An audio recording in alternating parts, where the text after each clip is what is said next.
अगले 3 दिनों में और बढ़ेगा तापमान। मौसम विभाग ने किया अलर्ट जारी। हीटवेव की फिलहाल नहीं है कोई संभावना।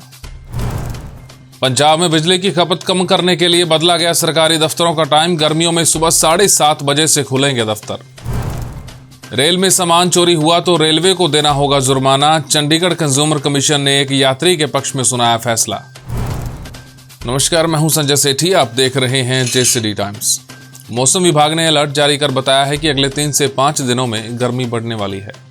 आईएमडी ने बताया है कि आने वाले दिनों में कई राज्यों में तापमान 3 से 5 डिग्री तक बढ़ सकता है। हालांकि तापमान में बढ़ोतरी के बावजूद भी हीटवेव की कोई संभावना नहीं है।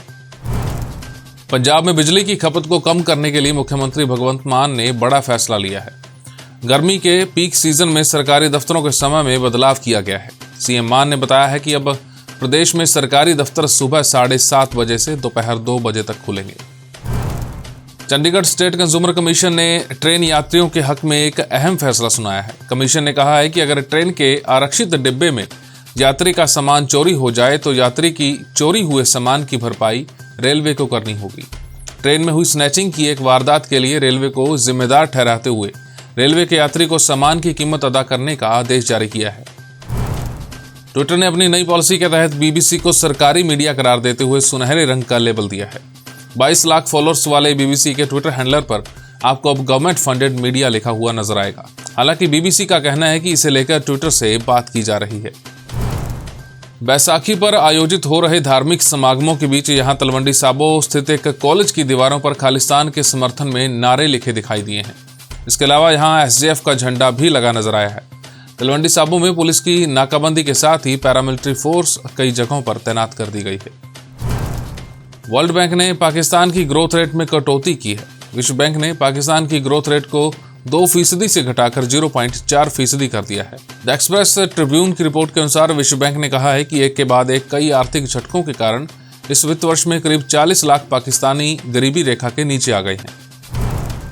यूक्रेन की पहली उप विदेश मंत्री भारत पहुंच गई हैं। यहां वो अपने 4 दिवसीय दौरे के लिए आई हैं। उन्होंने ट्वीट करते हुए कहा कि भारत जैसे सच्चे विश्वगुरु के पास यूक्रेन का समर्थन करना ही एकमात्र विकल्प है। वो भारत में यूक्रेन के लिए समर्थन की मांग करने आई हैं। ग्रीस और माल्टा के बीच एक जहाज भूमध्य सागर में डूब गया है, जिसमें करीब 400 लोग सवार थे। इस घटना में 2 लोगों की मौत हो गई, जबकि 20 से ज्यादा लोग अभी भी लापता बताए जा रहे हैं।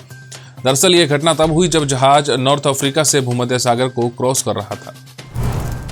जेएसडी के कॉलेज ऑफ एजुकेशन के प्लेसमेंट सेल और प्राचार्य डॉक्टर जयप्रकाश की पहल पर बीएड के छात्र अध्यापकों को रोजगार मुहैया करवाने के लिए 1 दिवसीय प्लेसमेंट ड्राइव का आयोजन किया गया है। इसमें कॉलेज के बीएड द्वितीय वर्ष और एमएड के आखिरी वर्ष के छात्र छात्राओं के साथ साथ पास आउट हो चुके छात्र छात्राओं ने भी भाग लिया। इस प्लेसमेंट शिविर का उद्घाटन जेएसडी विद्यापीठ के महानिदेशक डॉक्टर कुलदीप सिंह ढींडसा ने किया और विद्यार्थियों को शुभकामनाएं भी दी। अब बात आज के इतिहास की। 1917 में आज ही के दिन महात्मा गांधी नील की खेती रुकवाने के लिए बिहार के चंपारण जिले में पहुंचे थे। यहाँ किसानों से अंग्रेज जबरदस्ती नील की खेती करवाते थे। किसानों को उनके खेत के 20 में से 3 हिस्सों में नील की खेती करने के लिए मजबूर किया जा रहा था। गांधी जी किसानों पर अत्याचार के विरोध में सत्याग्रह करने 10 अप्रैल 1917 को इस जिले में पहुंचे थे। उन्हें शांति पैदा करने के आरोप में पुलिस ने हिरासत में ले लिया। ये खबर जैसे ही यहाँ के किसानों को लगी तो उन्होंने पुलिस स्टेशन समेत कोर्ट के बाहर प्रदर्शन करना शुरू कर दिया। इस सत्याग्रह का नतीजा ये रहा कि अंग्रेज सरकार को चंपारण कृषि विधेयक बनाना पड़ा। इसके बाद यहाँ 135 साल से चली आ रही नील की खेती धीरे धीरे बंद हो गई। हमारे इस खास पेशकश में फिलहाल इतना ही। देश और दुनिया की तमाम खबरों के लिए आप देखते रहिए जेसीडी टाइम्स।